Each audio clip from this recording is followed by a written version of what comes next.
creative. I mean, obviously, it's not the best movie of all time, but it was fun. I liked it.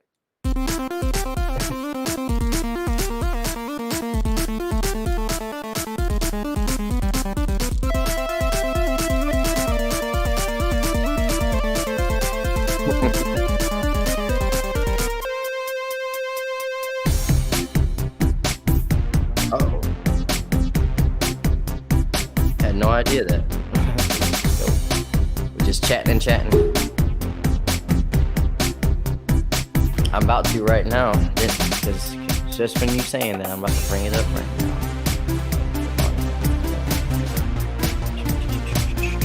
My boy Jeremy Branch is going live. There we go. I can hear myself. Hello?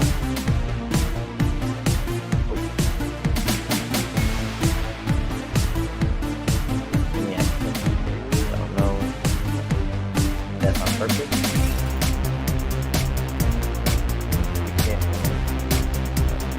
Okay, so I don't know if you can hear me, Jeremy, but I cannot hear you. You can't hear me? Can you hear me now? I see you're talking, but I can't hear you. And testing. It's something on my end. Let's see. You got here. headphones Everything was in. good. Brad and King of the Hills in the chat. Let us know if you can hear me. Is the audio there? Ian cannot hear me. Oh. Ian, Now I can. Can you hear me now? I can hear you now. All right. Cobra Kai never die. You like that, dude? You see that? Cobra Kai never. Man, I love Cobra Kai, bro. Do you like my Johnny Lawrence headband? Absolutely. All right, appreciate Absolutely. it. Appreciate that. I'm not seeing it. trying to fish for compliments, but tell me I'm pretty. Dude, you are the finest old man ever. You Thank age like you. wine, baby. Stop. Oh, man. I can't believe you would just say that unprovoked. What's up, everybody? Welcome back to the Movies Are Terrible Live podcast. I'm your host, Jeremy. And we're down at Caleb, but we are up in Ian. So as far as I'm concerned, we're doing all right. Welcome, Ian Elliott Carter of The Controversy. What's up, dude? Hey, man. Thank you for having me, man. You are like seriously like my brother on content. Seriously. Like, I appreciate you offering the hand for getting this collaboration with me and Holden. Holden's cool, man, but at the end of the day, like me and you have a different type of vibe. Like, I'm so glad that we've became friends and partners in this thing called YouTube. Yeah, mutual feelings, man. It is always a pleasure. You and I, we do stuff every week. For those of you that don't know, which I'm sure many of you do, if you want more Jeremy and Ian, head over and check out Momentum Media, the Ask Alex show, as well as Real Debates. And then Ian does a live stream every Thursday. Wednesday. Every Wednesday. Yeah, that's me on Thursday. Today's Thursday. So one of my favorite things that we do on Ian's show, and we'll come back around to this in a little bit, but is this kind of either or game. It's called One's Gotta Go, and it's a segment that you've been featuring for a couple of months on the podcast. It always gets a good reaction. Like, what was the inception of that? Oh, doing One's Gotta Go. I don't know. It just came out of nowhere. I mean, you know, I've seen this meme on Facebook and Twitter and Instagram, and it always has this debate like with hundreds of comments. I was like, "What? Let's do that live. Let's just have the engagement of me and Toddy having this conversation." And whenever it's just something really, really good, we get a lot of engagements in the comments, and that helps because I don't get a lot of engagements in the comments. But when people like legit have difference of opinion on things, it's fun. Yeah, it is. It is. It's a enjoyable segment that kind of makes stuff lively. Real quick, King of the Hills 34 with the 199 SC. Thank you very much for kicking it off right. Holy cow. Bobby. Thank you for coming through, it was bro. Thursday. Yeah, for sure. For sure. We definitely share a couple of viewers at this point, which is also super cool to see. Like, the community is kind of organically building itself, and I like that. For sure. We're in the Holden universe. We are. Spin-off universes. Spin-off movies. That's fair, 100%. So for those of you that are just now joining us, head over and check out The Controversy. There is a video where Holden and Ian are talking about DBZ and DB Super and other things that I don't know about. But when I use the acronyms, it sounds like I might know. Dragon Ball Broly, that's a thing. Yeah, you're sounding okay. You're doing fine. All right, thank you very much. Yeah. And then also you can check out a video where Holden and I compete in Beat Saber, and I gotta say, dude, he's a beast. He is a fucking beast at Beat Saber. Who would have known? Yeah, yeah. It looked like y'all were gonna hurt each other from what I saw. Yeah. And it's only escalating from here. So just anticipate it getting more and more personal as we go along. So I just now see that Sandman casting has just now been revealed. So we will look into that here just a little bit later. I do know that they cast Brienne of Tarth as Satan or something. I can't remember who they said it was, but we'll come back around to that. I think that's cool. But to start, Jesus Christ, let me try that again. To start, we're gonna talk about. You having a stroke, bro? What the hell? I think so, man. I think so. We're gonna talk about what we've been watching over the last week, because I've seen some crazy shit, man. I've watched some really good documentaries. You and I were kind of talking before we went live. So in the last week, have you seen anything that really moved the needle for you? So in the last week, I don't know what's been wrong with me. Maybe I'm the one getting old, but I've been falling asleep as soon as I hit the bed. Usually that is the time that we watch movies. But I did check out your recommendation that we did talk about off camera. What was that movie called again? Spree, with Steve Spree. from Stranger Things in it.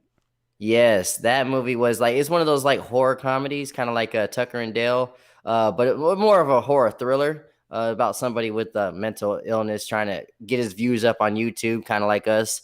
But he seemed like he just like lost it one day. He's like, you know what? I'm going to do the ultimate thing to get views. I'm going to go on a spree, a killing spree.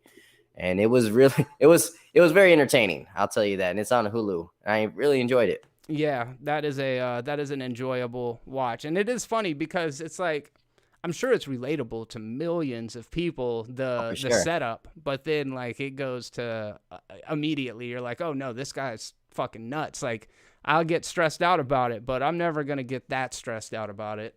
Yeah, for sure. It doesn't seem like there's much out there right now besides WandaVision. That's the hot topic. But I know that movie with Denzel and Jared Leto comes out tomorrow. Oh, yeah. Yeah, I heard kind of middling things about it, but I also heard it was all right. And both of them are really good actors, so I might check it out. And Rami Malek is in it too. Oh yeah. He's very good as well. Dude, I watched this. It's a 2012 documentary called The Imposter. It takes place in Spain. It starts off in Spain, and there's a kid who's in a child protective services, like a home, foster home for children. Mm-hmm. Little does anybody know, he's actually a 23-year-old man pretending to be a child. And he ends up stealing the identity of a missing kid from like North Carolina or something in America after the kid had been disappeared for 3 years. The kid gets... Sorry, go ahead. Oh, I'm just gonna keep talking, dude. You got to jump in like you're doing. I appreciate the effort. It was a valiant try. I'm just gonna muscle through like I didn't fucking hear you, and then I'm gonna pass it over to you, dude. So he gets sent over to this family who's been missing their 13-year-old son for 3 years, and when they get him, he's not a blonde-haired, blue-eyed Caucasian kid. He's a French, brown-haired, dark-skinned, got a shadow, like a 5 o'clock shadow of a beard. And they're like, he's been gone. We don't know the trauma that he's experienced. Maybe this is just what happened to him. It ended up like blowing the lid off this huge fucking case of identity theft, but it's really good. Is this a documentary? Yeah, man. Holy, it sounds like The Orphan mixed with like the Michael Jackson story. It's got a lot going on. It does. Yeah, dude, The Orphan, that's a good point. And it is stranger than fiction type shit. So I'm going to ask you on that note, have you ever seen a documentary like one of those holy shit, this is stranger than anything I've seen in a movie kind of documentaries? I mean, we can all agree that, Tiger King was up there. Yeah. Yeah. Let's see another one. I've not seen that one that they said don't fuck with cats, but I heard it's pretty crazy. I've heard good things about that one. Other than that, I do. Firefest is pretty wild. I've pretty much seen like all the commercial. The Three Identical Twins. That's a crazy documentary. Yes. You seen that one? Yeah. That one. Like I asked you to watch it. I feel like I mentioned it to you and Toddy on a podcast. Possibly. We saw that the year it came out, like 2018. I think we saw that the year after Hurricane Michael when we were staying in Pensacola for a little bit. Maybe I you do and I remember. just talked about it. Yeah, I think we just talked about it, but no, that story, like in general, just like having three twins separated at birth and then coming back to each other around college is crazy enough. But then it gets crazier after that when you realize like what the heck was going on and why this situation happened. Yeah. And you don't get any explanation at the end, but it's just like, wow. What else are they? There's other stories like that have not been told, and people might not even know they've been separated at birth. Those guys just got lucky to run into each other in life. But like the fact that crazy scientists are doing stuff like that, it blows my mind. Yeah, it's like the kind of stuff that if somebody told you what was happening, you would be like, that person has got serious schizophrenia. Like, what the fuck are you talking about? But yeah, dude, crazy, stranger than fiction shit. There's a movie called Dear Zachary, and it's about a man who was killed. His best friend's a filmmaker, so his best friend starts making a documentary about him to his unborn son, and then it turns out that the mother of the unborn son killed the father. What? And then it goes even more fucking crazy than that, dude. It is it's the most twisty documentary I've ever seen, and I was just bawling, crying for like the last 20 minutes of it. I've seldom been affected by a movie like that, but it's just so wild. This is why I'm glad we have these conversations, because I will be rewinding this live to get to look these up for sure. Like if you're crying, I love movies that make me cry. I mean, I don't like showing people that I cry, but I love those movies that hit my heartstrings. Dude, yeah, it's heavy. It's heavy. So let me show you something real quick. Yeah, please do. Do. What's up, Miles? What's up, Mark? What's up, Random Andy's channel? What's up, Patrick McCabe, my brother? Got a new moderator in here. Go ahead. So this is not a movie, but I just got this comic where it's Back to the Future meets Transformers. Isn't that the most trippy thing you've ever seen in your life? Oh, that's awesome. Yes. There's 2 issues of it, and it's actually interesting. It's the Back to the Future car turns into a Decepticon. Oh, it's fucking crazy. that's tight. Yeah. Is it IDW? Is it Image Comics? It's Yeah, it's IDW. All right. Yeah, that's cool. I'm going to definitely check that out. Didn't realize it was a thing. I'm sure that some people are going to be bummed out that the DeLorean ended up being a Decepticon as opposed to... Well, no, it takes place in an alternate universe. Right. So, but it's one of those where like the alien Decepticon saw the DeLorean and he, kind of like what Bumblebee does when he sees cars. It replica of it. So yeah. That's the situation with it. Yeah, that looks tight, man. So saw some documentaries. Ian and I both saw The King of Staten Island, which is the most recent Judd Apatow film. It's available on HBO Max. God, it's long, man. Judd Apatow comedies are like 45 minutes too long. Yeah, no, it's just all talk and improv. It's like 90% of that, and then there's like 10% story. Where do you come down on Pete Davidson? Just in general, what are your thoughts about Pete Davidson? I've gained a little bit more respect within like the last year, because first he was just like that guy on SNL that barely did anything. He'd show up randomly, and then of course he was just that guy that dated Ariana Grande. Yeah.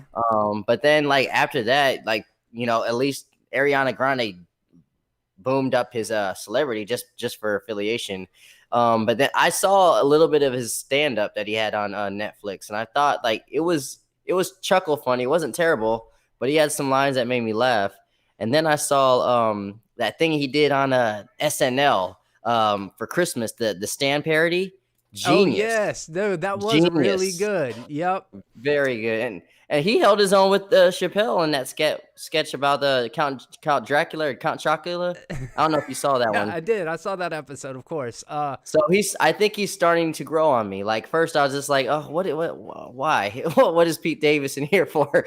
But now he's starting to grow on me. And now I can see why people think he's a funny person. Pete Davidson's he's as non-threatening urban as you can get. They're like we've already got one black person on this cast of SNL. We can't have two, so let's put Pete Davidson in there. Yeah, Pete Davidson seems like that white guy that grew up black, but even the black people were just like, "Are you gonna go home anytime soon? Why are you still here?" Yeah, dude, I do like him though, but I agree with a lot of what you said. He feels like I just don't know how he got the gig. If I'm being honest, that's the best that I could come up with, because like he's barely in the skits. I've never seen a stand-up special of his that I liked. Like I saw his last one, and it was kind of weak, but yeah, that stand parody was awesome. That Louis C.K. joke he had was pretty funny. Yeah. Yeah. But other than that, no, I definitely agree. He's not, I'm not going to break an appointment to go see a show or anything. Oh, Mark brought up the fact that he's going to be in Suicide Squad. That's a good point. I forgot about that. He is. I forgot about that too. I mean, hopefully he'll be there longer than he is on SNL, but there's going to be a lot more killings in this Suicide Squad. So yeah, they might actually be, as Alex said the other day, they might actually be a Suicide Squad this time. That was probably the smartest thing that Alex has ever said. Yeah. That was just probably one of the only genius. Points. Yeah, one of the only points he had in that. Alex, we love you, bro. Patrick Stewart, no mercy. That's all I got to say to you, buddy. No mercy. Strike first, strike hard. There's no pain in this dojo. That's right, no pain in this dojo. James Gunn is the best decision DC has ever made. That's a good point. James Gunn is to DC what that one comment about the Suicide Squad was to Alex. We're just gonna I'm gonna keep coming back to this, and I'm gonna beat the. Yo, that is a layered joke, and they don't even get it. But that's pretty funny. All right. So, all right, one more before we move on. As far as this isn't a recommendation, bro. I went on to Tubi last night. Tubi's a new streaming. I mean, it's been around forever. I just got it. It's new to me. And there's a movie called Thor, End of Days. You heard of the classic Thor film, End of Days? No, is that like a mythology one, more so like geared like with the textbook shit about Thor? Bro, I don't know how they used the logo, because it is MCU Thor font. Really? End of Days underneath. He's got the red cape on. It is, it's one of those mockbuster movies like Transmorphers that was made for $50 to confuse grandmothers who go to get movies. You know what I mean? Dude, there's a lot of people. Yeah, what you just said. There's a lot of there's always movies like straight to DVD that like parody like the big movie out there, and it does confuse like the grandma, and they literally get that cash just from the confusion. Yeah, I remember seeing there was one like remember what's that one that Adam Sandler did that animation when he's a vampire? Hotel Transylvania. Hotel Transylvania. There's like a Transylvania hotel movie. I don't remember what it's called, but it's just like this skeleton beatbox doing the dance, kind of like the David Pumpkin skit. And I was like, what is this? I saw the preview, and it got like Isaiah to click it because he thought it was like Hotel Transylvania shit. And I was like, those motherfuckers, they know what they're doing. It's kind of smart. Yeah, dude. Just for the Mark McKeever asked how the lack of smoking's going. It's going good, man. I haven't had a cigarette in a day short of a month, actually. A month tomorrow, but I have been leaning pretty hard on my my Juul, my little vape pen. I do it during podcasts from time to time. I know it's terrible. I'm weaning myself off of them. I'm only using the 3% nicotine instead of the 5. Take it a couple hits at a time. But when I get into like, I don't know. For me and Ian, I don't know. Maybe you can speak to this as well. I still get a little anxious when I do streams and stuff like that. So I think it's a way to manage that. No, I definitely dig that. And first of all, though, congratulations. That's something big, seriously. But no, I get anxious all the time. I'm drenched. I'm drenched right now, especially on my live streams. I'm crazy drenched. Because you don't never know what's gonna happen. In this day and age, you could say the wrong. Last night I said something wrong that in the future, if I ever do get famous, I will be deleting that stream. I'm not even gonna tell you what I said. All right. but I just get anxious. Like I don't want to say or do the wrong thing. But at the same time, I do want to keep people engaged and want to stay. And when you see numbers go up and then go down, you're like, what the heck? What am I doing wrong here? Yeah. So that's that insecurity of being a content creator. Yeah, it's a constant battle. And I think, Ninja, Tyler Blevins, was kind of talking about it just the other day. They asked him about how you continue to do something where you have to like be so hyper aware of yourself. And he said basically what you just said, like you have to be a very self-assured person because people are savage. And I'm going to be honest, I'm not always. Like I'm fairly well adjusted. I think I got superficial charm. Like I'm good at seeming charming in small doses, but when you get to know me, I'm really just like a insecure mess. No, I think I'm the exact same way. I think that's why we vibe really well together because I feel like I'm an insecure mess too. Like right here, I'm giving you 70% of Ian Elliott Carter, and the other is a little boy trapped crying inside, and he's scared. And you guys will never see that person because he's hidden away. So deep. Yes. So deep buried. So Thor End of Days, man, it starts off and you're like, oh, okay, this is just a terrible knockoff of the MCU Thor. And then about 10 minutes into the movie, the bad guys, like Loki is straight up evil in this movie. And they track down Thor, and this random dude, like a civilian, basically tries to stop the Loki clone from attacking Thor, and the guy throws him down on the ground and just starts stomping on his face over and over again, and like it makes his head explode like some Game of Thrones shit. And I was like, well, I was not expecting that. What? I filmed myself watching it, dude. I'm thinking about making a video for it. Please do. Yeah. That sounds crazy. Maybe I can get the clicks off the MCU fans. We'll see how it goes. The ones that are not like, oh shit, I didn't know there was a new Thor movie out. Yeah, you would be the worst. Like you would be everything I hate about the clickbait culture. I mean, it's just taking it back to like 2004 when I was drinking with my friends when I'm obviously underage, not supposed to. We had somebody that would go to the liquor store. This will all make sense in a second, and get alcohol for us. And we would say, hey, can you get us Patron? And she would come out with this bottle of Citron. And we're like, what is that? They're like, this is Citron. We said Patron. She's like, you ain't have enough money for Patron, so you better, settle for Citron. Enjoy your Citron. So that's pretty much what this reminds me of, like, just that knockoff. This is knockoff Thor. Yeah, it's bad. Would love to hear what you think about that movie if you do get around to checking it out. But we're going to go ahead and talk about some weird news. But before I get started, I wanted to offer a raffle and a giveaway on the Patreon page with the help of my good buddy Brad Fedek.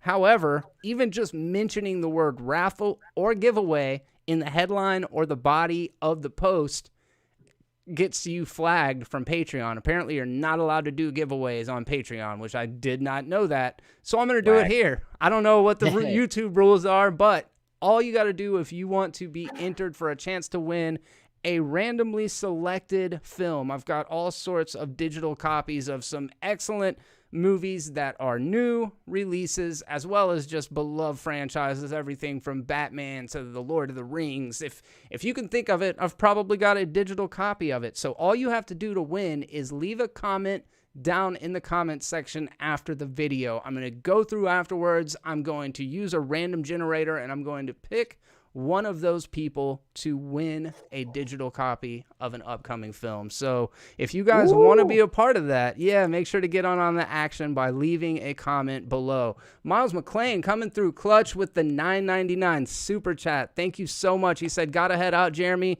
Love the Beat Saber vid. Much love. Miles, always a pleasure, my friend. Thank you very much for stopping by. Thank you very much for the super chat. Really do appreciate it.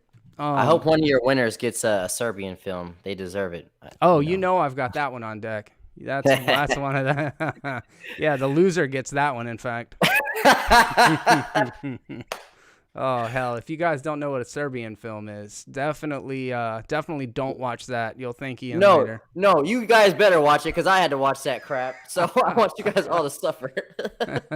Yes, Andy, just any comment. Just leave a comment down in the comment section. There's not going to be a lot of them, so your probability of winning is considerable. Like I would say you've got like, let's see how many people are in the chat right now. 17 concurrent viewers, or that was the highest. Yeah, so you got about a 1 in 17 chance. I'd say the odds are ever in your favor. Not a bad chance. I'd take it Yeah. for sure. All right, so weird news. We like to start things off with just the most bizarre headlines I could pull out of this week. And considering that I don't know anything about the stock market, we're going to skip the most unusual story, which is about GameStop and AMC. Ian, do you know anything about that? Can you give me an informed insight on that? Or are you like me and completely oblivious to it? I'm completely oblivious. I have one of my best friends. His name is JJ. He's in the stocks like crazy, but he's filling me in. It's all just Chinese to me. It's just da, da, da, da, da. Yeah. I've gotten my news from Philip DeFranco, and from what I hear, it's some smart shit going on in Reddit. But now I'm hearing that the app of what was the app called? I forgot. Foxwire. I don't remember what it's called. Robinhood? Robinhood, yeah. I hear they're screwing over their people by blocking things. So, that's America for you, man. They give you that dream, and they're like, you can't do it. Patrick Stewart, that's a great question. No, the answer is no. Multiple comments, do not get multiple entries, because I will sit up till 3 a.m. commenting the hell out of this video. I mean, if you do that, I am obligated to just fix the election. You know what I mean? I will give you the win just for staying up till 3 a.m. and leaving multiple comments. Because I could do that and nobody would ever know. No, I'm just kidding. I would never. So, yeah, I don't know a whole lot about the stock market thing. I know it was about short selling and then a bunch of Redditors basically buying tons of stock in GameStop to boost the value of it. They did the same thing with AMC. Very smart, by the way. Totally disrupted the market. No, I wouldn't either. So Oklahoma lawmakers have created a hunting season for Bigfoot. Just don't plan on actually shooting the Squatch. This is according to Huffington Post. In quotes, I want to be really clear that we are not going to kill Bigfoot, says Republican Justin Humphrey. We are going to he was a Republican. Yeah. We're going to trap a live Bigfoot. We're not promoting killing Bigfoot. We're promoting hunting Bigfoot, trying to find evidence of Bigfoot. What is this about, man? What are they doing? First of all, drugs are a huge problem in our country. So we gotta stop this opioid crisis right now. You got motherfuckers going out looking for Bigfoot. What is my theories on this? Well, first of all, there is a huge community that does believe Bigfoot is the thing. I'm one of the people that think he might have actually been a thing. I don't think he is anymore because we have drones and shit. We would have been found him by now. But his logic of like, we don't want to kill him, we just want to hunt him. That's some dickhead shit to say, man. I mean, I'm not even sold that he's a real thing. But like, as someone that loves animals, I don't even like going to zoos, to tell you the truth, just how they treat the animals there. Like, we're gonna box these tigers in this cage that's like not meant for the wild, or even not Zoo World, but Aqua World, not SeaWorld. Why did I say SeaWorld? There we go with our knockoff brands. Aqua World, SeaWorld. SeaWorld, their parking lot is way bigger than the freaking the tub that these whales are living in, man.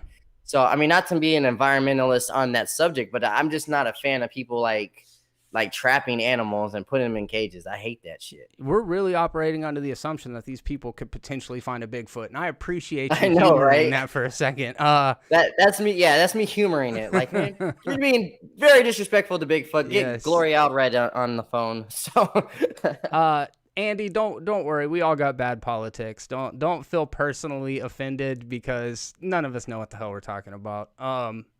About my sorry. Yeah, it's fine. No hard feelings. It goes all the way around. If you ever feel like you're singled out, just know we're gonna single somebody else out very, very soon. Like Alex and his terrible debate on Wonder Woman the other day. Oh yeah, for sure. Sorry. And he's a Democrat, that fucking lefty. And a friend, but still questionable judgment. Yeah, for sure. Yeah, no. I don't know, man. I don't know. Like, you and I have talked about this kind of stuff before. We've talked about UFOs. I've got a pretty strong conviction that aliens exist. Whether or not UFOs are extraterrestrial, I think it's a different conversation. But there is no Bigfoot, man. The thing about Bigfoot is, in order for there to be a Bigfoot, there's got to be an entire population of Bigfoots, meaning that we would find their droppings, their footprints, their remains. There's no way that you can keep a whole species of animals hidden in North America. No, for sure. Like I said, we've got drones and stuff. Like they can find Bin Laden in a hole, and they can't find Bigfoot. Yo. Especially like there's a group of people looking for Bigfoot. There's Yeah. probably more people looking for Bigfoot than when they found Bin Laden. To tell Yeah. you the truth, they've been looking for Bigfoot for hundreds of years. Now, I am not sold that he wasn't a thing though. I think every continent has a story of something similar. Yeah. So he might have been a thing back in the day. It's a good point. But like you said, like, there's in order for one to be around, there's got to be others. And for us to not be able to find like some turds or like, some hair or like a dead corpse, I'm not buying it. I'm not buying it's a thing. True Bigfoot peeps are hornbits. They live in New Zealand. I'm not sure if that's culturally offensive. I don't know enough about that, but it sounds funny. Hobbits or hornbits? Hornbits. He means hobbits.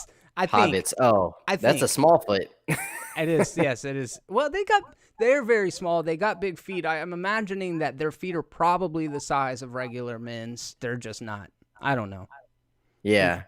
No, I get that. I don't know, man. Hard to say. So yeah, I don't know what the lawmakers' purpose in this was. They clearly don't believe that there's a Bigfoot. Maybe it's to draw tourism. Maybe it's to give That's probably it. rednecks something to do. I don't know. Yeah. Get those rednecks off of my back. Go look for Bigfoot. Yeah, please. I echo that. All right, so that was. I'm glad we got that out of the way. That was the kind of important, hard-hitting journalism that we like to do here on the Movies Are Terrible YouTube channel. Well, quick question though for you though. You do believe in aliens, which I think we're in agreement with that. Like it's a possibility. But what about Loch Ness? What do you think about like crazy sea creatures that we haven't explored? Now exploring the ocean, that's a different subject that we haven't even touched the surface on that. What do you think? Yeah. Okay. I like the question. I think it's compelling, and I think it really does lend itself to the other two as well. You've got your Bigfoot theories, your alien theories, and your Loch Ness monster theories. There was a documentary maybe a decade ago that came out on the Discovery Channel where they used all sorts of technology and cameras and stuff and combed every single square inch of Loch Ness. They didn't have to. I knew there was no Loch Ness monster in there before that because as we were just now discussing with Bigfoots, there wouldn't be one Nessie that's been cited for hundreds of years. There would have to be a whole population of them out there. Right. So Loch Ness monster, throw that out the window immediately. However, they just now discovered colossal squids like 5 years ago, 10 years ago. I was about to say that is an actual thing. I think an eye washed up in Florida beaches not that long ago. Really? It was like this big around, and they didn't know what it was until like somebody had to determine like this is a squid's eye. And for a squid's eye to be this big, no telling how big that thing is because squid's eyes are not generally big. Yeah, that's interesting. I want to see that for sure. There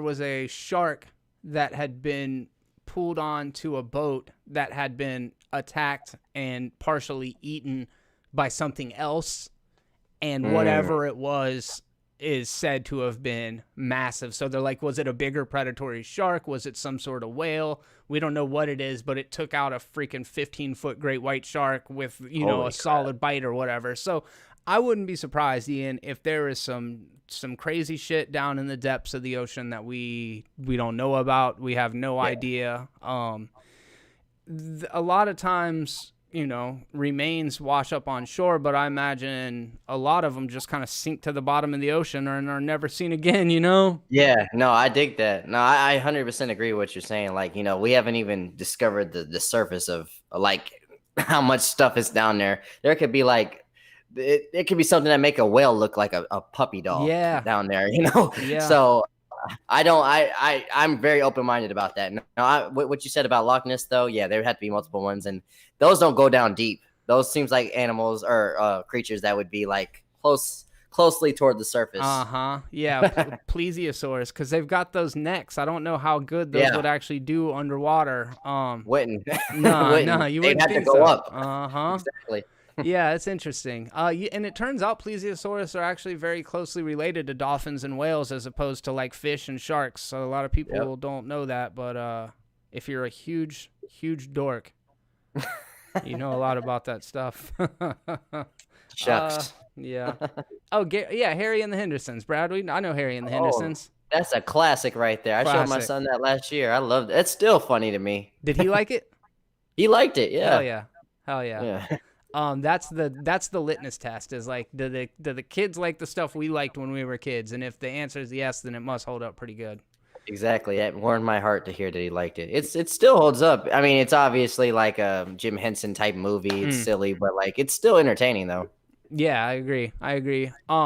Okay, so Candy Funhouse, based in Mississauga, Ontario, I might have mispronounced that, said that remote working positions that they're offering $47 an hour to sample and review some of the company's 3,000 candy and chocolate treats. How do we apply, Ian? I was about to say, man, sign me up. Sign me up. But I'm pretty sure we'll go legally blind after eating for like 2 days. Yeah, that's we're all gonna have like diabetes and strokes and stuff like that. But no, I'm all that. When you sent me that article, I was like, "What's that? What? This is like some Wonka shit right here, bro." For like, real. Yes. That's awesome. In parentheses, this is according to the posters. Candidates should have enthusiasm. Check. Eagerness to try confectionery products, check, and we're looking for honest and objective and objective opinions on the products that will be taste tested. No, I mean I can meet all of those criteria. Yeah. I'm the type that would drag it out though. Like, I don't know how I feel about this. Let me eat it some more. I'd be holding my stay longer it needs to be. But no, that sounds like an amazing idea. But you never want to be the first to do anything, though. Just want to throw that out there. You never want to be, because I mean, if this is all a test, like say, for example, like those labs, like the first person to get like the vaccine, you don't know what the side effects could be. So this might be a lab organization where they put some weird stuff in the candy. That's just me getting into conspiracy mode. I'm not saying that's what it is, but like if I was to be in this assembly line, I would let the first 5 people go in front of me, and then I would try it out. So yeah, we're talking straight up vaccine logic at this point. Yeah, I want to see you do it first. Yeah, I don't know, man. There is very few candies that I don't like, and it's as I'm sitting here thinking about it, there's black licorice is trash. No, yeah, I'm not even a big fan of licorice in general. All right, yeah. Go ahead. What's a shitty candy that you don't like? I mean, that's top of the list. I'm not a big fan of anything with coconut in it. I mean, we're going into chocolate territory though. No, that's good. Which one would you prefer? Like chocolate or chocolate and vanilla versus like sour candies and stuff like that? Dude, I'm surprised we've never talked about this in depth because I am such a chocolate fiend. Like I eat chocolate every day, dude. My favorite is Hershey's Kisses, and then I scoop them into crunchy peanut butter, and I eat the whole thing. Yeah, they invented this thing called Reese's peanut butter cups. They have chocolate and they have peanut butter in them. What? Did you know that? Yeah. No, I ain't heard of that. What did you say they're called? Reese's peanut nuts? Reese's peanut butter cups, and they've evolved to these things that look like M&Ms called Reese's Pieces. No, I never heard of that. I believe E.T. ate some of them, if you ever saw that movie. No, never heard of that before either. Never heard of it? No. I'm just trying to tell you, don't have to dip your kisses in chocolate because they already got it. No. I feel you. I appreciate that. That sounds like a lead that I should try following sometime, but it's just the crunchy peanut butter. It's its own specific flavor. I don't know, man. I might try Reese's peanut butter cup. Sometime. I was about to say you were stuck in your ways, man, but I'd have to try it crunchy though. That's actually it's different. I have to try that, man. Yeah, Patrick Stewart says mounds suck. Coconut. I agree. My wife, I agree. Ian. Okay, coconut's off the table for you guys. I'm a fan. I prefer Almond Joy, obviously, because coconut on its own is just a little boring. I don't know. There's not like Black Noir, man. Get that thing away from me. Wait, what did he not like? Almond Joy. He was allergic to him. Oh, remember Yeah. Man, I can't wait for season 3 of that. Hell yeah, man. That's a good show. That's a good show. And the trailer for episode 4 of WandaVision was super cool. Dude, I mean, I'm glad they dropped that. I mean, we both talked about this. Like, they should have probably dropped the first 3 episodes just because, like, the last episode was very suspenseful. Like, it's had everybody talking. Those first 2 didn't really leave a lot of suspense. But like that preview for this next episode, like you were just saying, like, we're gonna get kind of a little bit more of an explanation of, like, it seems like it takes place before or in the middle of what happened in episode 3. But I'm excited to see more Monica Rambeau, if you know what I'm saying. Oh, Wink, yeah. wink, nudge, nudge. 100%. That blue eye makeup, it was doing it for me, man. I don't know. Look good, man. Look good. You want some more Hershey chocolate, don't you? Yes, please. Dip that ass in chunky peanut butter. Oh, hell no. Oh, what's up, Hacks? Glad you stopped by to check out the live stream. Bro, that's hilarious. That shit's crazy. What else is going on? I mean, do you have any theory? Do you have any theories for this episode, though, man? Do you think they're just gonna dive deep and give more of an explanation? Andy doesn't want to know what happened, so we won't talk about exactly what happened in the trailer. Okay. Ian, I feel like what you and I were discussing as far as theories for the long game, I feel like we're starting to see a bit of that, and without being specific, I think we're learning what the origin of the place is, and I think it speaks to what you and I and Alex were talking about the other day. I know that's vague as shit, so we're gonna move on from the most cryptic of stuff, but I can't wait to see it. So this has got to be a Florida headline. I feel like this is a typo, but because this just feels so classic Florida. But apparently it was Myrtle Beach, which is kind of Florida in where is it at? Virginia, Carolinas? Yeah. Wherever the hell I think so. It's somewhere up there in the mid-east. Yeah, South Carolina. Okay, yeah. So they fell short of the Mile High Club, according to FoxNews.com. A South Carolina couple accused of having sex on a 200-foot-tall Ferris wheel is facing public lewdness charges in an incident captured on video, which police allegedly found uploaded to a porn site. Dang. You know what's crazy? They're probably gonna get what's it called? One of those charges where if you pee at a playground, what do they call that? A sex offender charge. They're probably gonna get a sex offender charge if there was kids in any facility of that. Yeah, that's serious, bro. Yeah, it's very serious. So, 36 years old, Erik and Lori Harmon, both real busted looking, at least in their mugshots. I know that. I just assumed they were. Yeah. But this opens up questions, bro. Like, were the South Carolina police looking for locals on the porn website, or did they were on the porn website and they were like, oh, yo, they look familiar? Like, how did that happen? I mean, I'm just assuming they were probably on duty and it was a slow day, and they're like, all right, well, let's hit up this porn site. So you think it was at work? Oh, I'm pretty sure it's at work. You ever see like cops on the side of the roads and they're just like on their computer? Yeah, that's what they would do. 90% of. I mean, sometimes they might be doing some work stuff, but I think there's a 50-50 chance that they're just surfing the web, bored. And, there's just like, you're looking through all the mugshots. Oh, this girl's pretty. Oh, this takes me back. Oh, yeah. Let's find a girl that looks like that. And then one day he's just typing. He's like, wait a minute. I know where this is. I'm in this town. This is illegal. I'm on the case. That's probably what happened. That's such a reach to me. It is so strange. Like, yeah, bro. It opens up all sorts of questions. Maybe it was an off-duty police officer, and he has a fetish for exhibitionism porn, and then he was like, "Yo, that's my ex-girlfriend. I'm gonna report it." Can we get real personal? Yeah, please. Let's go.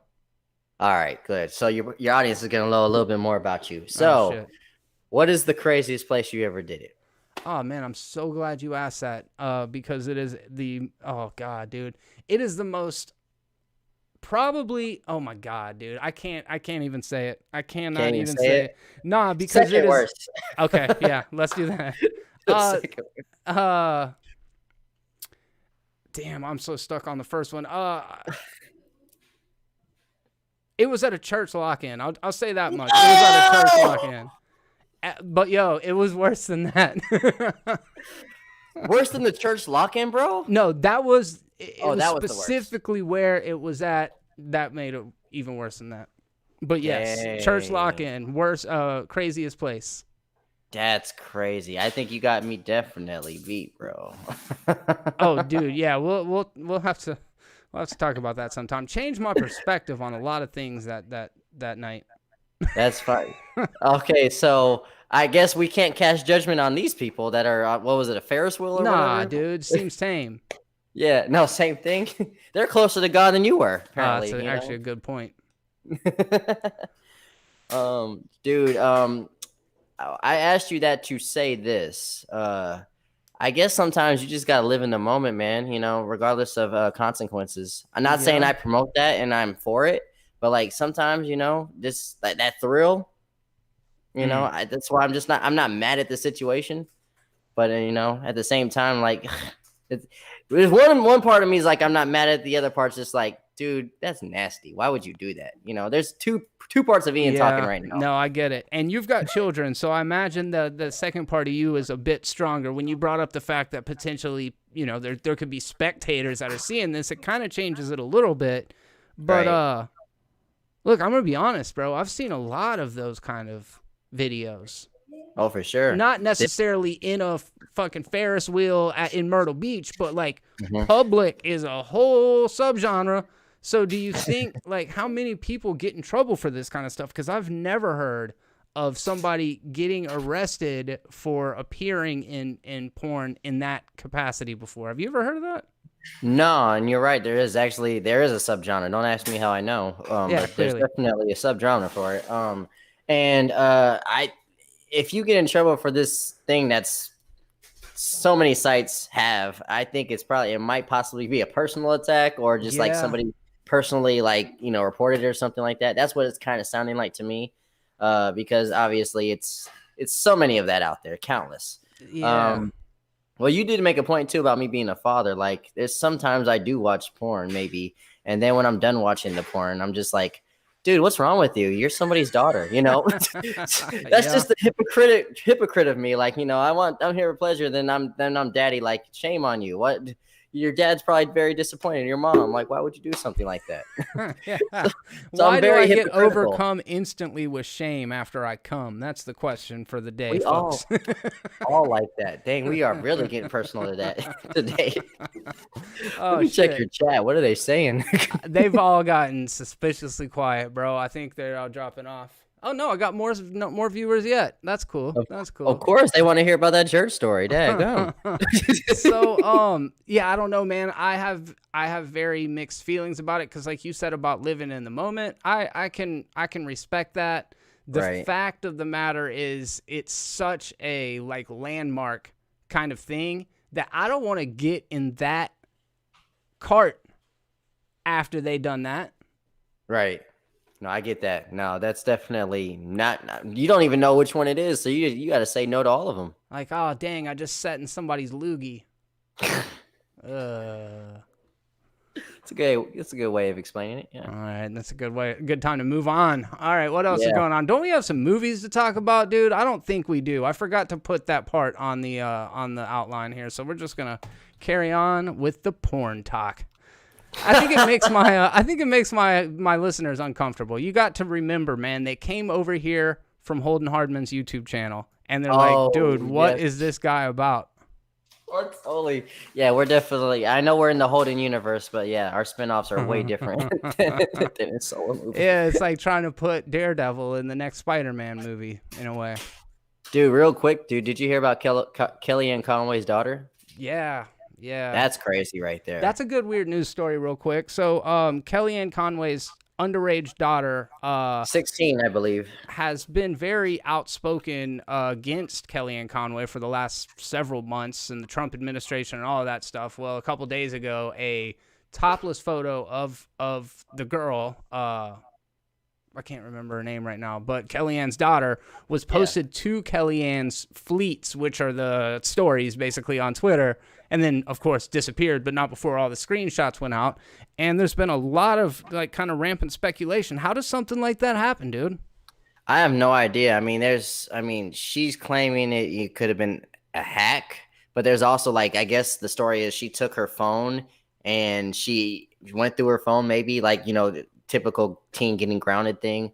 I don't know. I don't like Kellyanne Conway, but I want to give her the benefit of the doubt. Like, what type of, not even just mother, but like person would leak a 16-year-old's nudes? 100%. I don't know. I want to give her the benefit of the doubt, like this might have been a hack or an accident. Yeah. I don't think she purposely did that. And I'm defending someone I don't like, so I'm just being real with that. But I'm 100% with you. It's a very unfortunate situation, though. That's very weird. Yeah, Isaiah. I'm right there on the same page with you. I don't know what kind of person Kellyanne Conway is. A lot of people want to judge her and say that she's a bad person or a good person or whatever their political affiliation is. I'm not going to cast judgment on a complete stranger. I do know that she was a part of an administration that I had fundamental disagreements with, I mean, just from the ground up, and as well as a lot of the statements that she'd made. But that said, she is a mother, and that is her daughter. And not only is it reprehensible from a moral perspective, it's also incredibly illegal. So Kellyanne Conway is intelligent enough to know that she would be opening herself up to distribution of CP, Exactly. Yeah. So I don't think she would do that. No, I don't think so either, man. But obviously when we have our people are politically on one side or the other, they're ready to go to war when something happens like that. But I saw it through the lens, just like you. I disagree with like a lot of what the things she says and does in her administration, but I look through it through the ends of an adult parent, and I'm just like, I'm not seeing it. But I feel bad for the girl, like, a whole bunch of people have seen her, her naked, and just that's really weird, especially for a 16-year-old to be in a public eye like that. Yeah. Yeah, you ever see Beavis and Butthead? You know Beavis and Butthead. Don't she look like a female Beavis? Oh, Kellyanne definitely does. The daughter, that jawline looks perfectly like Beavis. Dude, I didn't even think about that till you said that. That's hilarious. We're gonna score. Yeah, and it is possible that Kellyanne Conway did that. I don't know. You know what I mean? Like, crazier shit's definitely happened, but it just doesn't seem to track to me. But we'll move on from that. I'm glad you brought that up because that is definitely something going on right now. It's just something I can't put in the title or the tags or. Yeah. It's I like, hate that. Yeah. So weird. So, as I mentioned a little bit earlier at the top of the show, Ian's live stream, which happens every Wednesday at 7 p.m. his time. Is that right? 8:30 my time. 8:30 his time. That's what I meant. Yeah. Every Wednesday, 8:30 his time. He does a live stream. He's got guests from week to week, different kind of rotating panel. Toddy joins them most of the time, and they do this segment called "One's Gotta Go." So I was like, Ian, we should demo it for the folks, and we should show them what it's all about, so that if they want more, they can go over and check out the controversy. So I asked you to bring a couple. I brought a couple, but do you want to set this up? Yeah, sure, man. I got them on my phone, actually. Let me go pull it up. How about you go first while I get it up? Yep. All right. That's what she said? Hard to know which of these you've already gone through. I might have already actually mentioned this one as well, but I'll start it off with a softball. HBO Max, Hulu, or Netflix? Have we done this one? Possibly, but we could do it right now. All right, let's do it. One's got to go. Hulu, Netflix, or HBO Max. And y'all play along in the chat as well. Let us know. One's got to go. Is it HBO Max? Is it Hulu? Or is it Netflix? So one of them you've got to get rid of to keep the other two. For me, it might be Hulu, man. As much as I do like Hulu, HBO Max has a lot of potential. Their original stuff is not obviously as good as Netflix. But the fact that we're getting all those movies straight to streaming service. Now, if they're going to give us all like Wonder Woman 84, though, I'll go back to Hulu. But right now, I'm going to have to kick Hulu out. Man, it looks almost unanimous at this point. Right now, today, Netflix has got to go. I'm keeping Hulu and I'm keeping HBO Max. I might regret that in a month though, because I do know that Netflix has got so much stuff on it. But dude, I kind of like I am a zennial, I guess, so like the Gen Xer on the cusp of millennial. Like I'm right there in that little freaking sweet spot of the transition. And I grew up on television, so every once in a while I like to be able to watch like game shows and kind of like late night talk shows, the kind of trashy TV shit that you don't get on most streaming services. So I like Hulu for that. I get that. I could see that. And you introduced me to Shutter, dude. That is an amazing app, by the way. Not trying to plug Oh somebody that's yeah. not paying us, but like I definitely recommend that one for people that are into stuff like Jeremy, like that horror genre, or just like untouched gems and stuff like that. So Thomas Gonzalez coming in hot. He says, sheep.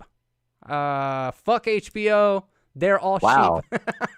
Wow. All right, Thomas, okay. dude. Take it down a notch, bro. It's fine. Jeez Louise. Who hurt you over there at HBO? God dang. Welcome to the chat, my man. Thank you for stopping by to check out the podcast every Thursday at 6 p.m. CST. And I respect it. Yeah, HBO, I guess, of all of them has maybe the least content. I don't even know. It does. Besides, what was the one that came with it? Lovecraft Country. Besides Lovecraft Country, it really is just like Disney Plus relying on nostalgia. But I think the future is looking bright. Yeah, man. No, Thomas, you're good. Cursing is not bad. I love you. I love you. Dude, you're more than welcome to stop by anytime. And yeah, for sure. Just know it's gonna get thrown back at you. That's all. Nobody's feelings are hurt. Next. Either or. Oh, Ian, you got one, dude. Fire away. Oh yeah, and I want to say too, like we've been playing this game on my channel for a while, but there's actually a game, like a real game of it, and I downloaded it yesterday, so I'm gonna give you some of them for the actual download. You're getting the exclusive. I didn't do this yesterday, so this is from the actual game. All right, one's got to go: masturbation, binge watching shows, junk food, or sleeping in. Oh, so like my entire life. Pretty much. All right. You gotta take a chunk out of your life right there. I know this is actually very easy for me, man. I'm getting rid of sleeping in because I don't sleep in. Oh wow. I'm like a 6 hours a night person, man. I go to sleep at freaking 4 a.m. and wake up at 9 a.m. I ain't gonna lie, man. Sleeping in is like, it's amazing. But so is the first one I mentioned. Geez, I think it'd probably be no. I'm gonna go with sleeping in too. I was about to say masturbation, but no, we gonna have to keep that one. Yeah, bro. You don't always sleep in late either. I really don't. I have to work early in the morning, so I can't sleep in. Like now, if you would have asked me this 10 years ago, it'd been probably 100%. Something else. Yeah. Yeah. All right. Well, yeah, I like that one here. This one might cause some heat in the live chat. Let's see what happens. When it comes to chicken, one's got to go. Light meat or dark meat? Why you ask me the chicken question? Man, I think you know why I asked you the chicken question, Ian. Light meat or dark meat? I got to get rid of light meat, man. That's my thing. It's got to be cooked a certain way. It's got to be cooked. You're getting rid of light meat.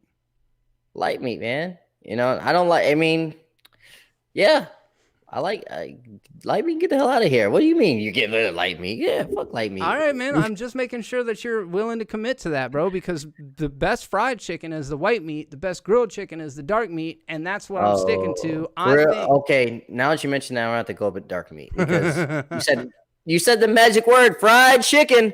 Okay.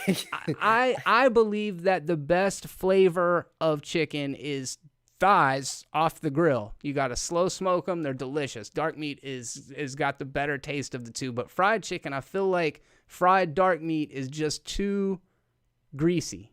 I could see that, yeah. And your friend Patrick's right though. I really don't like breasts. I'm more of a wing guy. So yeah. And I like the butt. Yeah. No, that was a serious objective question that I would have asked anybody. Thank you very much, everyone. I'm just playing with him, you know. He likes Monica Rambeau. He can't be. Yeah, clearly. All right. Here's a movie one. So one's got to go: Die Hard, Jurassic Park, Independence Day, or First Blood. Oh, sorry, I skipped you, but wait, one more time. Die Hard, Jurassic Park, Independence Day, or First Blood. Oh damn. Independence Day. Independence Day. Get it out of Ooh. here. The other three are like really good movies. They are, but it would probably be between Independence Day and First Blood for me because I'm not really that big of a Rambo fan. Yo, have you seen the first one lately though? Yeah, I haven't. Does it hold up? Oh, dude, it goes hard. It That still one's holds really okay. good. I rewatched Independence Day way more than First Blood, so These I'm probably dudes gonna are go with saying First. Jurassic Park's gotta go. Oh my god. Oh, they Oh my must be god. Caleb fans. I Yeah, can't believe he is. seriously. Where's he at to fuck this whole thing up? Yeah, Jurassic Park wasn't going anywhere on my list. Nah, man. Daggone. All right, shame on everybody, but no, it's First Blood for me. But I can understand why somebody would say Independence Day, though. I get it. Yeah. King of the Hills 34, you bring up a very valid point. He said, I agree with Jeremy. Also, he wasn't going to pick Rambo with the bandana. It's accurate. Very accurate. Good point. They do First Blood, not me. That was my impression. Thank you very much, everybody. I'm out. All right. All right, Ian, this one is one that pertains to both of us. And I think it's a valid question because I kind of exist in a space between these two things. All right. I would prefer to exist more in one of the two, but I think you have to have a sense of humor to do it effectively, which is what I'm lacking. But one's got to go. Comedy podcasts or pop culture podcasts?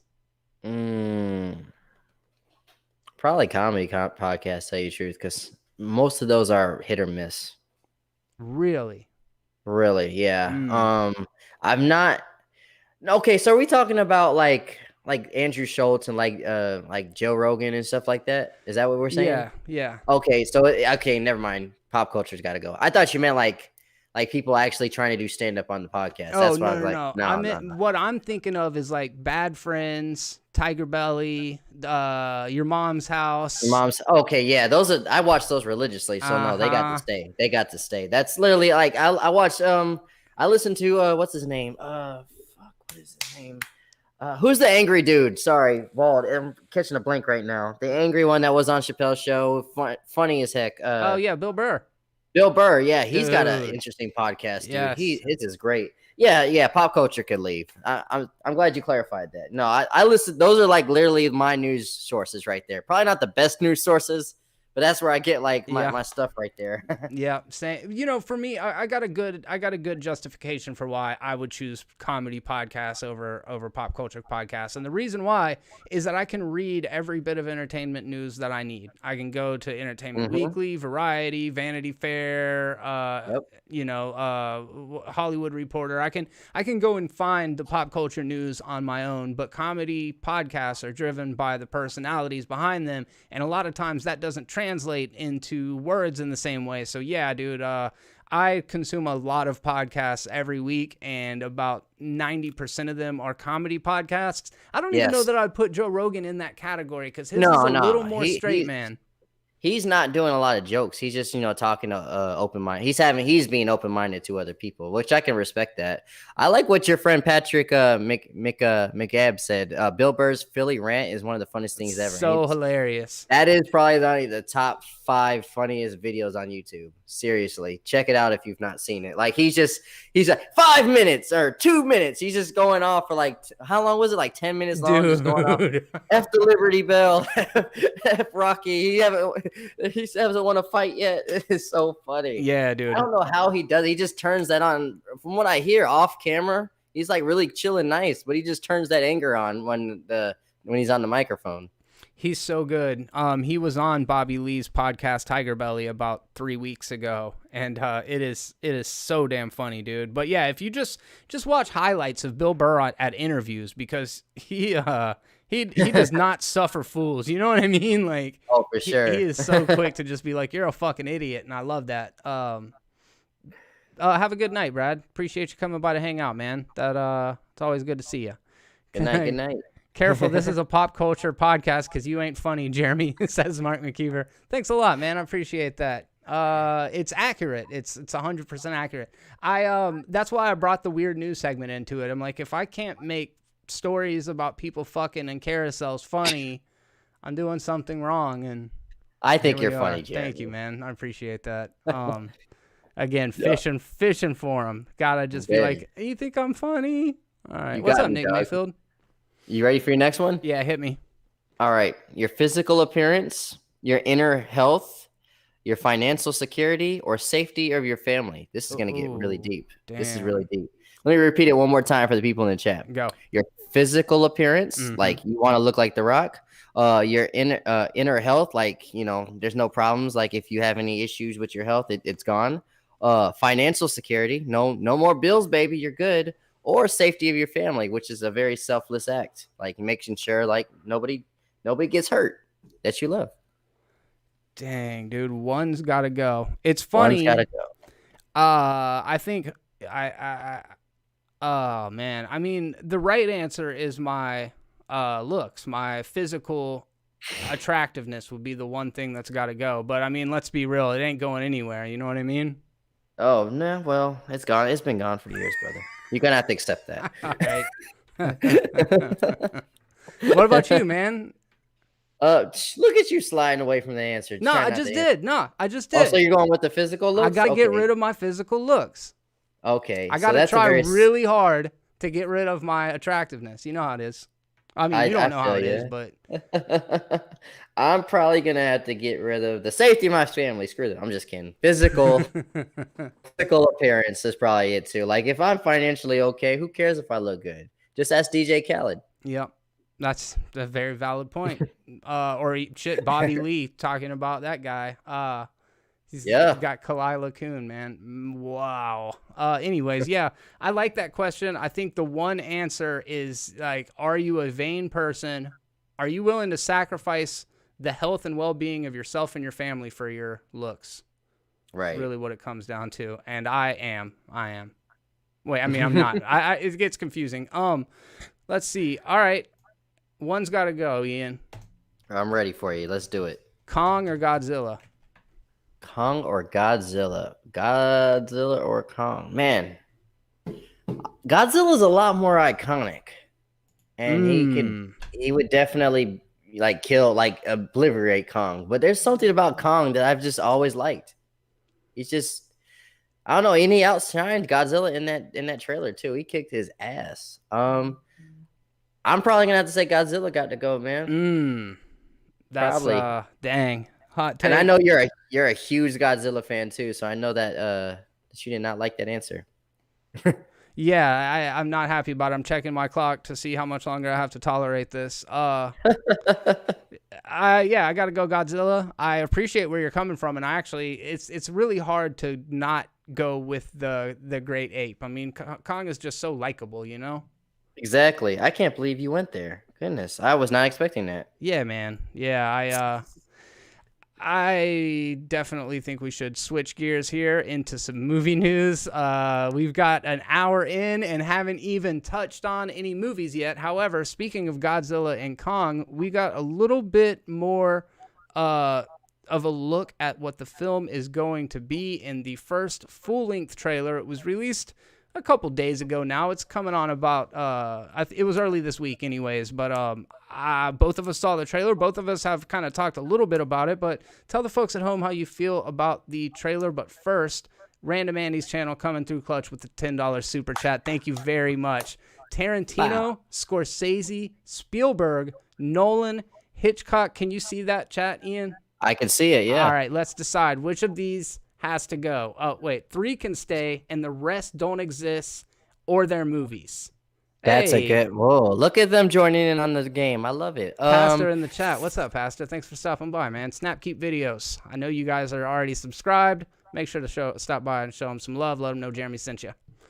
What's up, Pastor? I'm glad you're watching movies and stuff now. Hell yeah.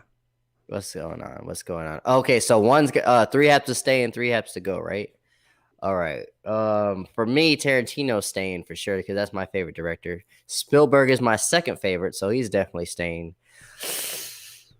That's tough, man. After that, man, that is very tough. So Tarantino and Spielberg are staying. Who you got? Let me decide my last one. I'm keeping the first 3, man. I'm keeping Tarantino, Scorsese, and Spielberg. Those are my 3 favorite directors.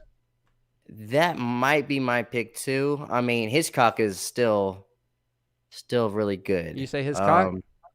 I might. Well, Scorsese's still better than Hitchcock. Let's just keep it real. But Hitchcock was really good for his time. He still got stuff that holds up too. Yeah, it's probably gonna be the first three for me too, bro. It's just too hard to go against him. I know that all of these Yeah, filmmakers are freaking iconic. I'm a huge Tim Burton fan. Love David Fincher. The person who's not on this list that I would add as far as like Hall of Famers is Denis Villeneuve. Is there any other like just titans, Ian, that you feel like should go on that list? I was actually just trying to think, cool, because this is a very good list that he brought to us. I don't know. Those three, those first four, those are always going like my favorite Yeah. like directors of all time. So I think Ryan Coogler, if he keeps it up, could Mm. be there. But he's only got like 3 movies, but he's still 3 for 3.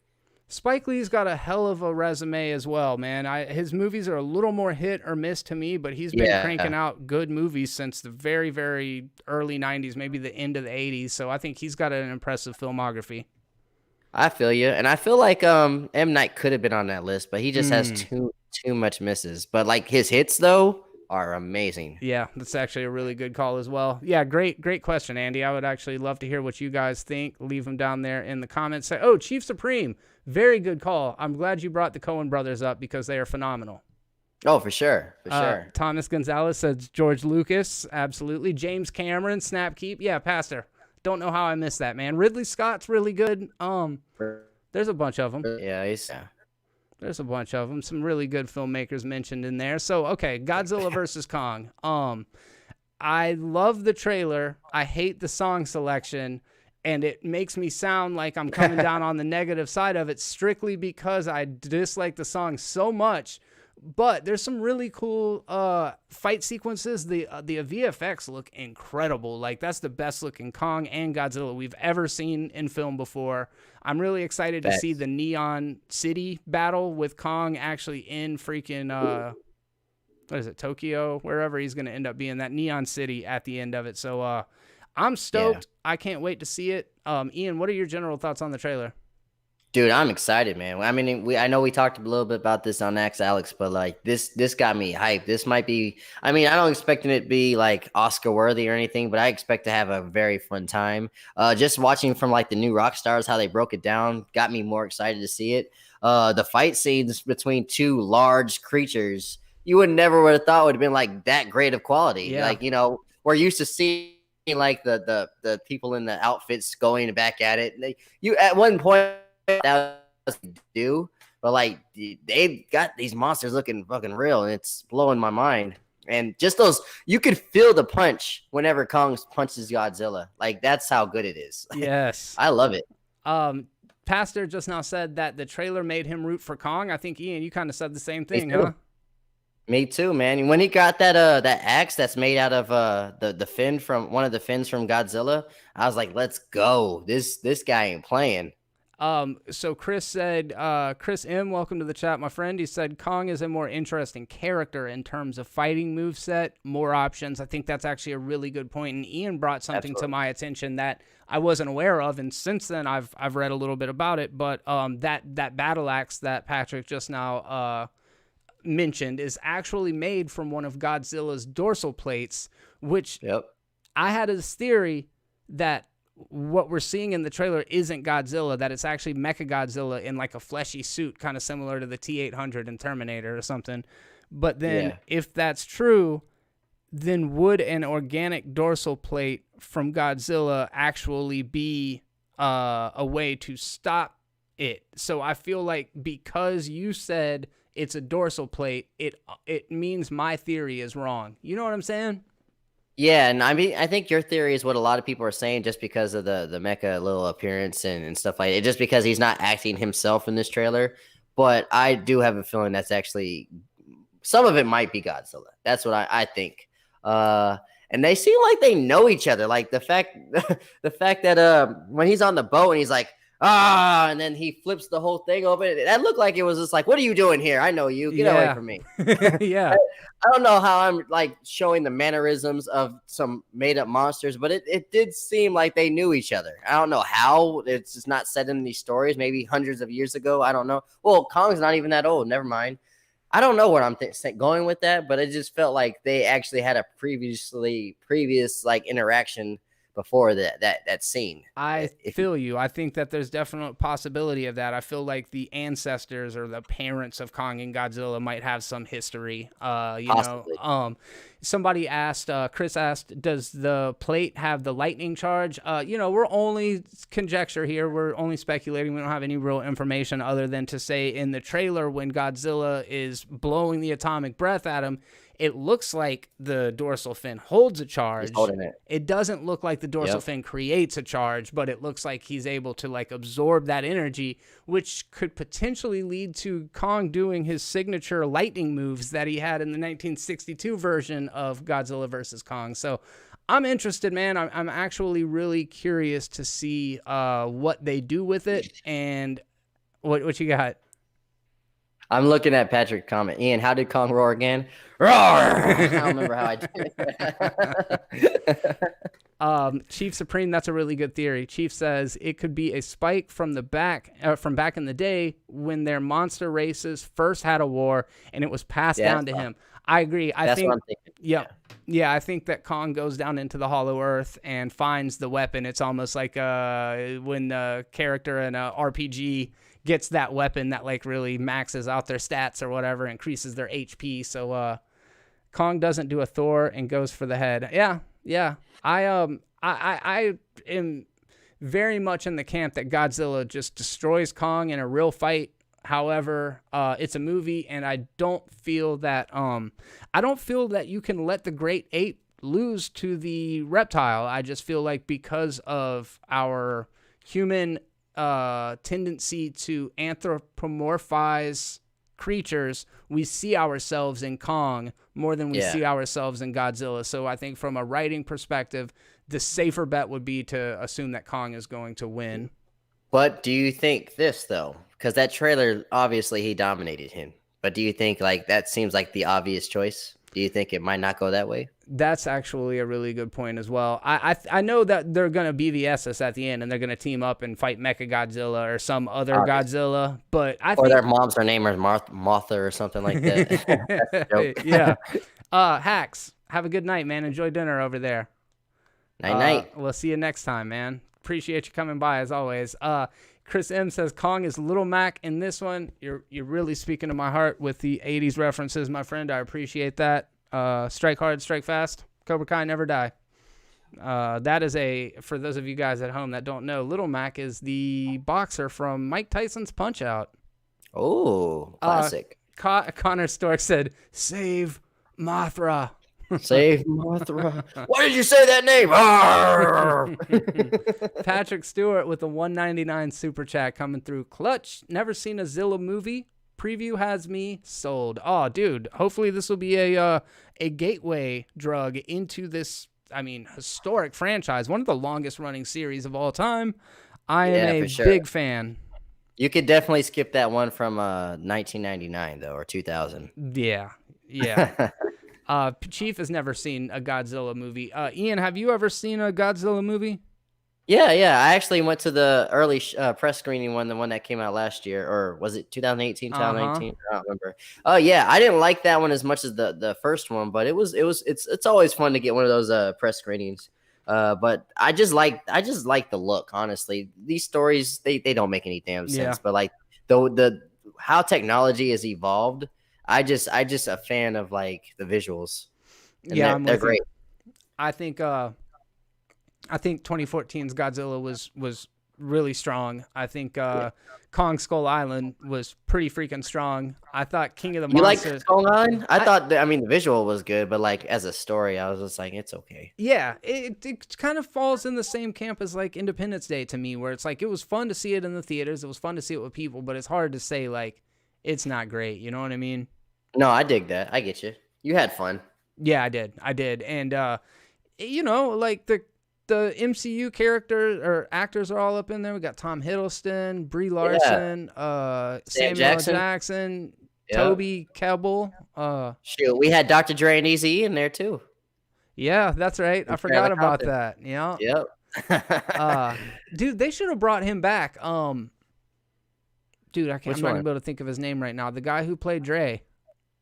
Oh, in this movie? Yeah. He would be very old though, because it Kong Oh happened in. yeah. Yeah, that's the only thing that But I enjoyed his character though. But like he would be an old man. That's a good point. Didn't even think about that. Hey, they can age them up. They can de-age them. You can put Godzillas and King Kongs on screen now and them look totally realistic. Oh yeah, baby, black don't crack. So, oh yo, I don't know if you and I talked about this. Did you know that Godzilla destroys Pensacola in the trailer? Yes, I was the one that sent you that message. That's right. Yeah. That's Yeah, I right. said from the new rock stars, that dude was all like, I don't know why they're in Pensacola because they have a military. This is somewhere where people go to retire. And I was like, he said Pensacola, yay. Wait, he actually said it's a place where people go to retire? That's what he said. Oh, Yeah. that's funny. I think he's actually he lived in Jacksonville. The dude Eric Holden. Voss, I think Yeah, it is. yeah. Holden Hardin. Yeah, you said Holden. But yeah, he's from Jacksonville. So the fact that he knew Pensacola made me smile. Patrick Stewart, have a fantastic night, my friend. Do your dad duty. For sure. Duty. Hey, one's got to go. Eric Hartman, Eric Voss. I'm sorry, Eric Voss, Holden Hartman, or Chris Stuckman. One's got to go. Yeah, those three are like the same guy. I'm convinced. Oh yeah, no, okay. You just mean like aesthetically, that many people that look exactly the same can't be on YouTube. Exactly. All right. Well, all Holdens look alike. which one are you getting rid of? I'm probably gonna have to go with probably Eric Voss, Very. just because like Stuckman's a legend. Say what? Oh no! Please continue to dig this hole. Go ahead. Stuckman's a legend, and of course I would not be where I am if it wasn't for what's his name, Holden. So yeah, Eric Voss got to go, but I do love him though. He's a good guy. Yeah. I feel like it would be in my better interest to keep Holden around, considering he's a friend of mine and we hang out and stuff. If I was like, yeah, dude, Holden's got to go, that would be wrong. Plus, Holden makes actually good content. I like the new rock stars, but I feel like I don't know, man. I feel like Chris Stuckman can go. Chris Stuckman over the new what's the name? I keep forgetting his name. Eric Voss. Yes. Jeez. So I really like the new rock stars because they have a team of writers who do really good research and they offer value that a movie review doesn't. I get that. You know what I'm saying? Yeah. No, they break it down. They seem like they're up 24 hours just looking for little ass things. For real, dude. Yeah, they do really great work. Oh, we got a $10 super chat from Jacob Mapley. Thank you very much for stopping by, Jacob. Always nice to see new faces in here, and I really do appreciate the super chats. He says, what do you think of Peter Jackson's King Kong from 2005? Personally, it holds a special place in my heart, or a special spot in my heart. I like that one too. It could have been like 30 minutes shorter, but it was actually pretty good. Yeah, I'm a fan of it. I really like Peter Jackson. I feel that even his self-indulgent movies, like the Hobbit trilogy, are very enjoyable. Like, I've never been experiencing a Peter Jackson movie and been like, I'm bored with this, I'm over it. I think the King Kong is gorgeous. It's got some really great set pieces. I like Naomi Watts' performance in it. I mean, hell, it's probably my favorite of the King Kong movies, which, if I'm being honest, isn't saying a whole lot, but I think it's my favorite. I prefer it to Kong Skull Island. I do too. It's definitely a homage to like the classics, but it's just like an upgraded version of it. And like for 2005, it looks really good. Like the detail of Kong looks pretty good. Yeah, for sure. He was definitely way more of just like a straight up big gorilla in it. Yeah. But I think they did a good job. I like Peter Jackson a lot. So we didn't mention him in our list of greatest directors, and I think that's still fair because he just doesn't have the body of work, I don't think. Nah. I definitely agree. He's good though. He's good. Chris M., this isn't going to go well. You guys should quit now. Oh, is he talking? My let's get it. One's got to go question. Yeah, I think so. It's funny. It's just good times. All right, what else is going on? What else is going? R.I.P. to a comedy legend and somebody who's been working in the industry for decades and decades. I'm not going to sit around and pretend like I'm a diehard fan of Cloris Leachman, but you got to give her props. I mean, she's been in tons of Mel Brooks movies. She was on Mhm. that show Raising Hope. She was in like she played the grandma in Bad Santa. Like Cloris Yep. Leachman is just she's just an icon, dude. So I mean, how long has she been in the game for? Because every time I've seen her on screen, she's just always that old lady. So dude, she I was don't in the know. Mary Tyler Moore show back in the Okay. 60s or 50s, you know? Oh yeah, I was watching a clip from Mary Tyler Moore the other day, actually, just like as an homage to the WandaVision show, and man, she could have got it. Yeah. Mary Tyler Yeah. Moore was so fine. Uh-huh. But no, I never. I mean, I didn't really watch it like that. Yeah, because I couldn't relate to nothing Mary Yeah. Tyler Moore was doing. But I never, like I was saying with her, I've never seen her in a younger light though. It's always been like she's always just been that funny old lady in the background. Kind of similar situation for me, if I'm being honest, except for like I guess she wasn't old and young Frankenstein, but yeah, other than Yeah. that, I haven't seen her in too much stuff. This one hit my radar literally right before we went live. You sent me a tweet from Ryan Reynolds. Yeah.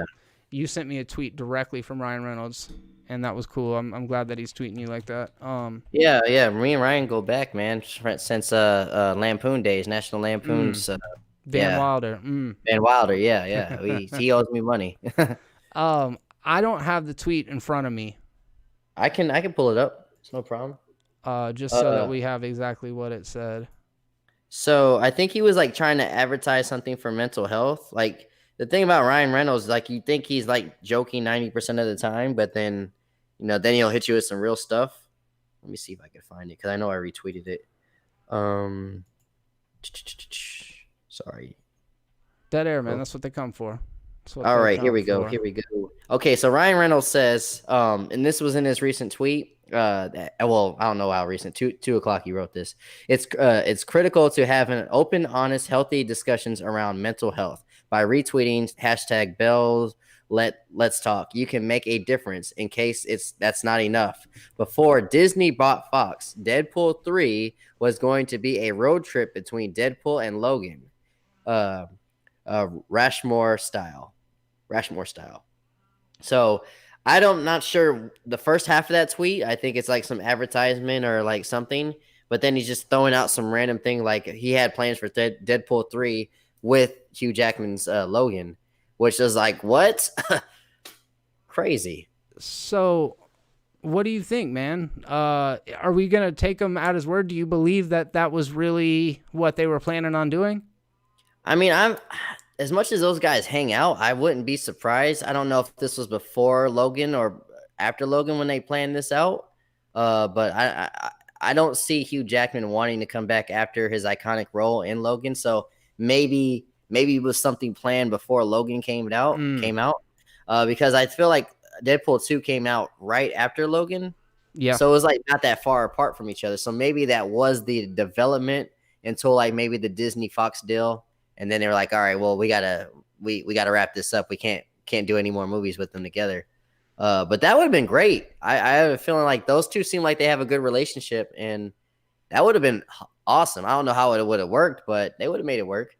I see that Nick Mayfield says there's no way that was going to happen, in my opinion. And while I do agree with that, Ian, you mentioned the word like development, and I think that there's something to be said about that. Like, what stage in the development did it get to? Was it a pitch? Was it a conversation that they had with the executives at Fox? Was it a script that was in development? Had they done test footage for it? Like, we have no idea how much of this came to fruition. So I definitely believe they had conversations about it, and you could tell sure. like there was so much Logan humor in Deadpool 2 that like the two of them on screen together would have been, I mean, it would have done gangbusters at the box office. A lot of us are very interested in it and would like to see those characters together on screen because we haven't, other than in X-Men Origins, but I think it could be cool. It's just kind of that situation again of having Logan, which is so grounded and such a kind of realistic take on that, and then Deadpool, which is very fantastical. Do you think they could service both of those demographics in one movie? I was just trying to figure out what the movie would be about. He said it would be a road trip movie. Would it be Deadpool just talking the whole time and then Logan saying, "Shut up, leave me alone." That's what I and just see. and killing him every 5 seconds and him coming back. And I don't know what. I mean, I'd be for that dialogue though. Like, just a serious ass Logan that's just broken, and then Deadpool just like fucking with him, like putting his finger in his ear and stuff. Yeah. Yeah, I actually kind of like the idea as well. It's interesting how that tweet was framed though, because it's like, Yeah. hey, donate to this thing, and if that's not enough, here's this tidbit of him. So in my mind, I think that was. I'm sorry. I think that was the point though. Like he wanted awareness. Like what's going to bring a lot of awareness to this? This is obviously going to be on all like Screen Rant and all this shit. So let me just say this to get everyone's attention. Now that you're reading the Deadpool and Logan headline, let's talk about mental health. as a troll or as like this is a legit piece of information. A little bit of both. Like I mean, I don't think he doesn't seem like the type that would joke around about mental health. So like maybe it was just like that's a tweet that a lot of people will look at for this little information I was giving you. So I mean, it's a genius way to get attention if you're trying to bring real awareness to something. So Deadpool 3 is obviously an inevitability. We know that Ryan Reynolds is returning as the character, and they're going to actually do him with Marvel Studios. I think it's going to be did we decide it was going to be in the MCU? I think they did say that announcement said it was going to be in the MCU, and they're keeping it R-rated, so that would be a first. So what are we looking at for Deadpool 3? What kind of movie, like what's the storyline in Deadpool 3? Man, if they do I would love to just see if they, because he hinted at this road trip thing with them. I would love to see a road trip with like if they're doing like the multiverse stuff, like it seems like they're doing with this phase, him just going through different multi-versions of the Avengers and stuff like that, like just him just getting trapped in multiverses would be interesting. I don't know. Or if they're not going to go that route of him just doing different Avenger stuff, I'd rather him just like not be in that world and just do his thing. Like, yeah. I am not sure what I would. I'm not sure what route I would go with it as far as how you introduce him into the rest of that world. The story. the MCU is not really much of a fourth wall breaking thing, so Right. it kind of throw me off. Like, I don't know if I like that. Yeah, but all of the characters are super snarky and clever and all have the right thing to say at the right time. So I'm sure there's going to be a whole lot of that kind of banter going where Tony's not going to be saying anything, but where they're like, look at this guy, look at this guy. That's going to be hey, look at this guy. Deadpool 3. Hey, I'm in a Disney movie. Look at this guy. This is crazy. Yeah, I don't know, man. I don't know how they do that, but I'm eager to see it because, like you said, they've never done it before. Obviously, they've never done a Deadpool movie, but they've never done an R-rated MCU movie, so this is kind of uncharted territory. And somebody asked if we'd watched WandaVision. Yeah, we've been keeping up with it. We saw the trailer for episode 4. We discussed it a little bit up at the top of the episode, but I do see that the chat's kind of circling back around to that conversation. And I think it's safe to say that we're very, very enthusiastically waiting to see where all of this goes because as of right now, I can't definitively say whether I think it's good or bad. I think it's very well done, and I've liked what I've seen. It depends on this episode to see if I like it. I think this is the episode that's going to define the series. Yeah. Seriously. It does seem like that. It seems like we're finally getting the curtain kind of pulled back. So, I can't wait to see that. Actually, it's going to be released in about 4 hours here. Not 4 too hours, long, yeah. So we're going to be checking it out. I have high hopes for it. Like, the way that Kevin Feige's been talking about this, how it's going to be trippy and nothing that you've never seen before, which it already is. And it does seem like something really refreshing compared to like the obvious MCU tropes that is everything. But I love the Truman Show. I love Pleasantville. I love the Matrix. These are all stuff that seems like it's in that category. And for Marvel to be in that category is very weird. So I mentioned I was talking to my buddy Julio on Let's Go Pensacola, which you can check out on all of your podcast services, Spotify, Apple Music, all that kind of stuff, or Apple Podcasts, all that stuff. It's called Let's Go Pensacola. Anyways, the discussion kind of turned into WandaVision, and I kind of alluded to the fact that it feels like Marvel taking a really big risks, and that's not something that they've always done. And he was like, they've always taken risks. They've never been scared to take risks. What about Guardians of the Galaxy? And while I agree with that, I think that Guardians of the Galaxy was a risky selection of characters. I think WandaVision is risky for completely different reasons. And it's like thinking that millennials and Zoomers are going to want to watch cover songs of 1950s sitcoms. It's like a completely different storytelling device. So I feel like while Guardians of the Galaxy was definitely a calculated risk, I feel like WandaVision's just a whole different level because its way of telling the story is just drastically different. Well, let me hit you with this one too about taking risk. I think Iron Man 3 was the first risk, to tell you the truth. All right. Here's why. When we talk about like the Mandarin, like that pissed a lot of people off. I like Iron Man 3. I think it's better than 2. It's not the best in the MCU, but I don't think it's as bad as a lot of people say it is. But as I'm saying, like that Mandarin choice of him not being the Mandarin, him being like the comic book villain for him, and then them like giving this whole preview of him being the big baddie and him not being the big baddie, that was a risk. Was it good? Some people disagree some people agree that it wasn't good. I don't think it was the best choice to make, but I think that was the first time that Marvel was like, we're gonna play a little bit of we're gonna gamble a little bit with our characters. It's a really good point. And I think that was before Guardians of the Galaxy. So I think that was the staple moment where they decided we're gonna just not do everything what everybody wants us to do. That's a really good point. I've never thought about it in a vacuum, like separate from everything else, but and it was divisive among fans, that decision in particular, but I enjoyed it. You know what, man, I'm going to say this on the record right now. People sleep on Iron Man 2. People do not like Iron Man 2 that much, and I understand. It's definitely not the best of the MCU movies, but dude, that fight between Tony and Brody? No, what's Brody, yeah. Well, that end fight too was pretty epic. Sorry, not Brody. Brody. Hey, Brody. I'm thinking Point Break. But yeah, no, dude, but when they're wasted at the house party and Tony's blowing up glasses and shit, and then Brody comes in and he's like, Tony, you got to chill out. Yeah, dude, that is a funny scene. And then all of the Hammer stuff, Justin Hammer with Sam Rockwell. It's a great character, man. But who doesn't like the Scarlett Johansson? Like the first time you saw her suit up as Black Widow, like kicking ass in that hallway. Yeah, that was awesome. Yeah, I think it's a good movie. I don't understand the contempt for it. It seems to be like Iron Man 2, Captain Marvel, and Ant-Man and the Wasp.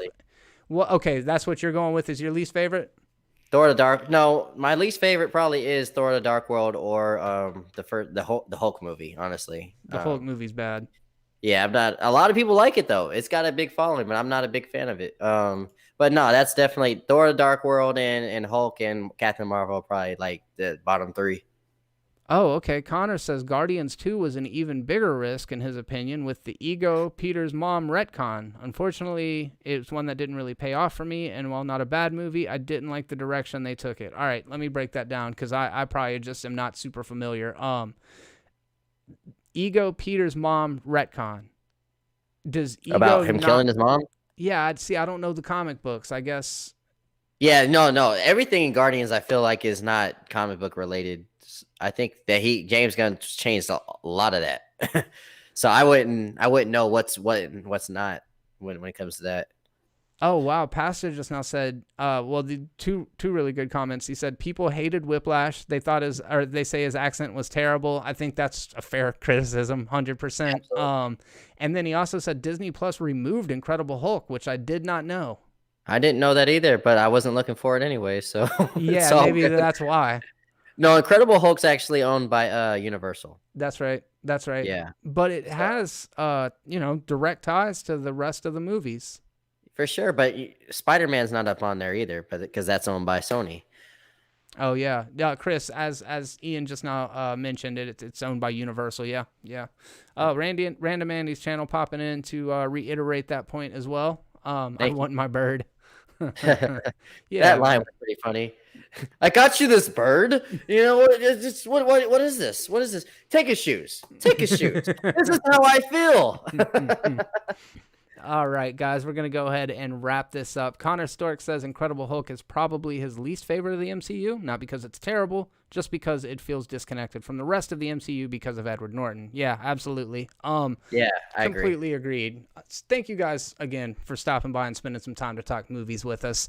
As I mentioned up at the top, I'm going to be doing a giveaway this week. We're going to be announcing the winner next Thursday at 6 p.m. CST. All you have to do to enter this not raffle is leave a comment down in the comment section below after the video, or you can post it now, but you got to leave the comment in the comment section, and then I'm going to randomly select a winner from everybody that comments below this video, and you're going to earn a chance to win a digital copy from just several different great movies. I think I got about 20 different digital codes for beloved movies, so make sure if you want a chance to win and just help the growth of the channel, then make sure that you leave a comment down in the comment section if this is your first time stopping by, because I know a couple of you, this is the first time I've seen you here. So make sure that you are subscribed to stay up to date with all of the terrible content. Click that like button because it helps to serve the algorithm gods, all that kind of good stuff. Ian Elliott Carter, The Controversy. Make sure that you are subscribed to The Controversy on YouTube. Ian, I_controversy on Twitter and Instagram. That's it. That's it. Yeah. See, I can sign us off, man. We do this thing. You got that, man. Let me say publicly, though, in front of all your 18 viewers right now, I'm very proud of you. Seriously. Thank you, bro. You're growing your content, and it's not even just like you're growing, but like this is stuff that I would listen to just as a fan. Like I can understand why people keep coming back to you. You're doing a great job, and keep it up. Keep it up. That means a lot. Thank you very much. Yeah, I'm glad to have met you through this crazy thing. We've gotten to be pretty tight over the last couple of years, and you guys can anticipate seeing much more of us. I did see that Alex was in the chat just a moment ago. Make sure that you were checking out Momentum Media. That is Alexander Hampton. We've got weekly shows that come out over there. Thank you again. I'm Jeremy, and on behalf of both me and Ian, until next time, be terrible. Yay.